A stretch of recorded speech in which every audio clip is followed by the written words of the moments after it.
একটা ছেলেকে দেখতে এসছে মেয়ের বাড়ির লোকেরা, তো ছেলেটাকে দেখতে এসছে, মেয়ের দাদু এসছে, মামা এসছে, আর ছেলেটার বন্ধু বান্ধব 2-3টা আছে। এবার ছেলেটাকে পরীক্ষা করছে, এই তুমি ফাতেহাটা বলো তো, ফাতেহাটা। তখন ছেলেটা মনে মনে করছে ফাতেহা আবার কি বে? তখন আরেকটা ছেলে বলছে আমি ওইটাই আলহামদুলিল্লাহটা বে, ফাতেহাও জানে না। এবার দ্বিতীয় হাফিজকে কি করেছে, হাফিজ সাহেব তুমি তারাই পড়াবে? বলে হ্যাঁ, ফাতেহা শোনাও। হাফিজ সাহেব ভাবছি ও তো আসতে বলে পারেনি, তো আমাদের জোরে বলতে হবে।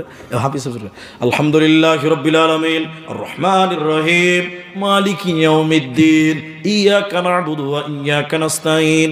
জোরে বলছে কিন্তু দাঁড়াচ্ছে আলহামদুলিল্লাহ।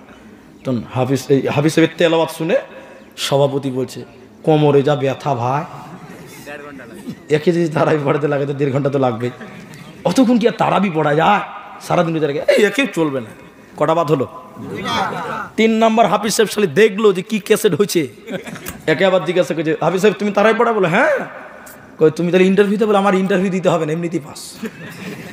সেটা কি করে? আমার অভিজ্ঞতা আছে, আপনাদের মতন লোকদের কাছে ইন্টারভিউ দেওয়া আমার অভিজ্ঞতা আছে। বলে না, তারপরে তুমি বলো, একটু শোনাও দেখি। হাফিজ সাহেব শুরু করেছে আলহামদুলিল্লাহি রাব্বিল আলামিন আর রহমানির রহিম। সভাপতি বলছে মারাত্মক হাফিজ, এটাই চলবে। 10 সেকেন্ডে ফাতিহা শেষ। তারাবি হয়ে গেছে তাড়াতাড়ি। কি হয়ে গেছে বলুন তো? রমজান মাসে রোজা রাখো। যারা মুসাফির সফরে থাকে তারা যদি পরে পরে কোনো অসুবিধা নাই। এই যে কিছুদিন আগে একটা ক্রিকেট খেলা গেল, কি ক্রিকেট বলে এটাকে বলেন তো? এটা খেলা গেল না? হ্যাঁ, চ্যাম্পিয়ন ট্রফি। এটার নাম কি? এটাই নাকি?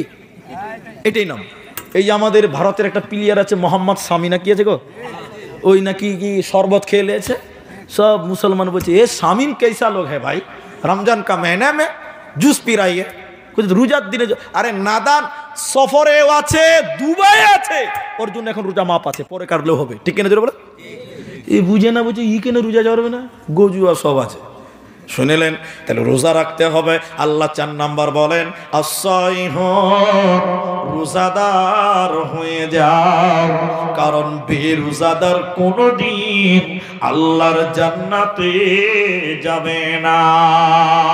এজন্য আল্লাহ কোরআনে বললেন শোনো, যদি তুমি জান্নাতে যাবে 1 নাম্বার তুমি তওবাকারী হয়ে যাও, 2 নাম্বার ইবাদতকারী হও, 3 নাম্বার প্রশংসাকারী হও, 4 নাম্বার রোজাদার হয়ে যাও, কারণ বেরোজাদারকে আমার আল্লাহ জান্নাতে দেবে না, পাবে না। রোজা রাখলে কি লাভ হয় এই হাদিসটা বলে 5 নাম্বার জান্নাতে যাওয়ার আমলটা বলবো। রোজা রাখলে কি লাভ হবে? নবীজি বললেন শোনো, মান সামা রমাদানা ঈমানান ওয়া ইহতিসাবা গুফিরা লাহু মা তাকাদ্দামা মিন জামবি। কেউ যদি রমজান মাসে রোজা রাখে ঈমান এবং ইখলাসের সঙ্গে, নবীজি বললেন উম্মত রে, আল্লাহ তোমার অতীতের সমস্ত সাগীরা গুনাহকে মাফ করে দিবে, তোমার ছোট ছোট গুনাহ আল্লাহ মাফ করবে। এইজন্য তুমি জান্নাতি হয়ে যাবে, তুমি রোজাদার হয়ে যাও। মুসলমান কোনদিন বেরোজাদার হবে না। তাহলে কটা গেল ভাই? 4টা গেল। বলুন একবার কটা গেল? আচ্ছা, আপনারা আলহামদুলিল্লাহ আরো বলবো, একটু ধৈর্য ধরতে হবে। আপনাদের কি কষ্ট হচ্ছে? অসুবিধা নেই তো? 5 নাম্বার শোনেন, আল্লাহ তাবারাক ওয়া তাআলা বলেন, এদিকে দেখেন, এদিকে আর-রাকিউন। কোরআনে আছে শব্দটা, কোরআনে আছে আরেক জায়গাতে। কোন জায়গায়? এটা তো কোরআন থেকেই বলছি, আরেক জায়গাতে আছে। এদিকে দেখেন, আকিমুস সালাতা ওয়া আতুজ যাকাতা ওয়ারকাউ মা'আর রাকিন। ফতেপুরের মুসলমান, করণদিঘির মুসলমান, দিনাজপুরের মুসলমান, এদিকে দেখেন আল্লাহ বলছে রুকুকারী হয়ে যাও, মানে নামাজি হয়ে যাও। কেমন নামাজি হবে আল্লাহ বলেন? ওয়ারকাউ মা'আর রাকিন, রুকুকারীদের সঙ্গে রুকু করো, তার মানে জামাতবদ্ধ ভাবে নামাজ পড়ো, নামাজি হয়ে যাও। কারণ বেনামাজির কোনো ইবাদত কাজে লাগবে না, লাগবে না। উত্তর দেন, এদিকে দেখেন। অনেক মানুষ দেখবেন নামাজ পড়ে না, রোজা রাখে, আছে না নাই? আপনাদের এলাকায় নাই ভাই? সেদিন ওই বরগাছিতেও প্রশ্ন করেছিল, এই বরগাছিতে 12 তারিখে আমাকে বলছে যে হুজুর বেনামাজি রোজা কেমন হবে? আচ্ছা বলুন, বেনামাজি রোজা কেমন হবে? এর উত্তর আমি শিখেছি, কেমন জানেন? লুঙ্গি খুলে মাথায় পাগড়ি বানলে যেমন হবে ওইরকমই হবে। আর হাসছেন মানে? লুঙ্গি খুলে যদি মাথায় পাগড়ি বানে এটা কেমন হবে? ভালো হবে না খারাপ হবে? ওই তো, রোজা করে নামাজ পড়ে না, ওই রকম খারাপ হবে। একটা কথা খাস করে বলবো, 1 মিনিট লাগবে, হলে করে বুঝেন, এটা মানে জরুরি কথা, তাই বলছি। মাধ্যমিক পরীক্ষাতে যদি অ্যাডমিট কার্ড না থাকে পরীক্ষা দিতে পাবেন না। কটা অবধি চালাবেন বল?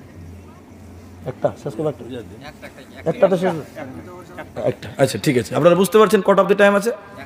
আমি আরো 4টা বলবো, তাহলে কিরকম করে বলবো আমরা শুনবো, বলুন ইনশাআল্লাহ। তো শুনবো, সময় বেশি নেই, তো এটা খালি বলছি, মাধ্যমিক পরীক্ষার অ্যাডমিট কার্ড লাগে, নাই না? অ্যাডমিট কার্ড ছাড়া পরীক্ষা দিতে দিবে ভাই? না। তুমি পরীক্ষা দিতে গেলে, কোশ্চিন পেতে গেলে তোমাকে অ্যাডমিট কার্ড লাগবে। এখন অ্যাডমিট কার্ড ছাড়া ভিতরে ঢুকতে দেবে না। এখন নামাজ হলো কিয়ামতের দিনের পরীক্ষার অ্যাডমিট কার্ড, বুঝতে পারছেন? তোমার নামাজ নাই আর কোনো প্রশ্ন পাবে না, পরীক্ষায় বসতে দিবে না। হাদিসে বলছেন আউয়ালু মা ইউহাসাবু বিল আবদ, কিয়ামতের দিন সর্বপ্রথম মানুষকে বলবে নামাজের হিসাব দে। এই ও সলিমউদ্দিন ভাই, আল্লাহ বলছেন সলিমউদ্দিন নামাজের হিসাব দাও। আল্লাহ রোজা করেছে, নামাজটা খানিক পরে দিছি, রোজাটা আল্লাহ বলছে তারা জাহান্নামের দিকে, তারা। তোর নামাজ নাই আর কোনো প্রশ্ন নাই। কথা কি বুঝতে পারলেন? তুমি নামাজের প্রশ্নের উত্তর দিলে এরপরে বলবে এবার রোজার হিসাব দাও। তুমি নামাজই পড়নি, রোজার কোনো প্রশ্ন করা হবে না। এই জন্য আমরা আল্লাহর কোরআন থেকে বলছি, 5 নম্বর আল্লাহ বলেন আর রাকিউন, রুকুকারী হয়ে যাও, নামাজি হয়ে যাও। মুসলমান জান্নাতি মানুষ কোনোদিন বেনামাজি হতে পারে না। নাম্বার 7, 6, এটা একটু বলবো, খুব সময়ের অভাব আছে বন্ধুরা আমার, আমি 8টা থেকে 10টা বলবো, 8টা নিয়ত করে নিলাম, শোনেন।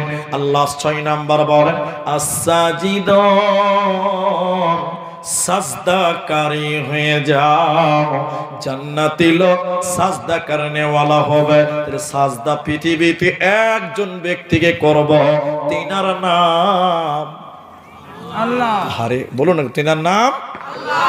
আল্লাহ ছাড়া পৃথিবীর কাউকে সাজদা করা বলো। মা বোন শুনেলেন, বিশ্ব নবী বললেন, হে ফতেপুরের মেয়েরা, মানুষে যদি মানুষকে সাজদা করার অনুমতি আমি নবী দিতাম, প্রত্যেকটা মেয়েকে বলতাম তোমরা তোমার স্বামীকে সাজদা করো। মানুষকে সাজদা করা যাবে না, অতি পৃথিবীর কাউকে সাজদা চলবে না, সাজদা একজনকে করতে হবে। সকলে আর একবার বলেন তিনার নাম আল্লাহ। আল্লাহ ছাড়া কাউকে সাজদা করা যাবে না। এটা একটা সাবজেক্ট নিয়ে বলতে গেলে অনেকক্ষণ লাগবে, শুধু গুনিয়ে দিলাম, তাই কয়টা হলো? 6টা হয়ে গেল। 7 নম্বর আল্লাহ বলেন, শুনে নাও, আল আমিরুনা বিল মারুফি ওয়ান নাহুনা আনিল মুনকার, সৎ কাজের আদেশ করবে, মন্দ কাজের নিষেধ করবে। যারা জান্নাতি হতে চাইবে সৎ কাজের আদেশ করবে, মন্দ কাজের নিষেধ করবে। মানুষদেরকে বলবে চলো চলো চলো মসজিদের দিকে চলো, চল নামাজে চল, দুঃখে পাবে সান্ত্বনা তুই, বকে পাবি বল রে, মসজিদেতে চল। হাজার কাজের উসিলাতে নামাজ করলি কাজা, খাজনা তারে দিলি না তুই যে দুনিয়ার রাজা। তারপরে তুই মরিস খেতে আখিরাতের ফসল রে, চল নামাজে চল, দুঃখে পাবি সান্ত্বনা তুই, বকে পাবি বল রে, মসজিদেতে চল। 7 নম্বর বলছি, আর একটা বলবো শোনেন। তাহলে 7 নম্বর আল্লাহ বলেন ভালো কাজের আদেশ করো, মন্দ কাজের কি করতে হবে? মানা করো। এখন খুব মুশকিল। ভালো কাজের আদেশ করা, মন্দ কাজে নিষেধ করা, এটা মানুষেরা সবাই মিলে করতে পারে। একটু বলি এই মসজিদ ইমাম সাহেব মনে ঘুমিয়ে আছে, তো শুনেন। এই ফতেপুর মাদ্রাসার অপোজিটে রোজার মাসে বিকাল 4টার সময় 5টা ছেলে ক্রাম খেলছে। কি খেলছে? ক্রাম খেলছে। নামাজ পড়লো না।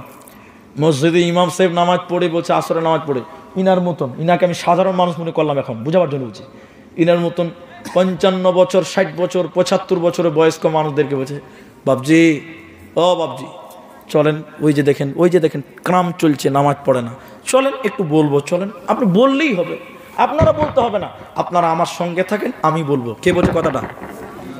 ইমাম সাহেব বলছে। এদিকে দেখেন বুড়া মানুষ কি বলছে, এদিকে দেখেন বুড়া মানুষ বলছে, কি দরকার, খানো কা ঝামেলা হবে। ঠিক বললাম না? নাই? কি বলছে বলেন তো? হ্যাঁ, কি দরকার, গলাতে জোর নেই। তো মুলিশ এবার কি করবে, এরা তো রাজি হয় না, তো মুলিশে কি করবে? এ বুড়া এরকম করছে। এমন সময় একটা ওর পোতা দৌড়তে এসে বলছে, দাদু তোমার টমাটোর বেড়াতে রুস্তমের ছাগল ঢুকেছে। বলছে, কোন শালাবে? দেখেন পাওয়ার, দেখছেন কতটা বাড়লো, দেখেন ভোল্টেজ বেড়ে গেছে। আর যখন বলছে চলেন, মানা করে, কি দরকার, শুনবে না। দিনের কাজে কেউ নাই, ঠিক কিনা জোরে বলো। আল্লাহ তাই বলেন 7 নাম্বার, আল-আমিরুনা বিল মারুফ ওয়ান নাহুনা আনিল মুনকার। আল্লাহ এর পরে বলছে শুনে নাও 8 নাম্বার শুনেলেন।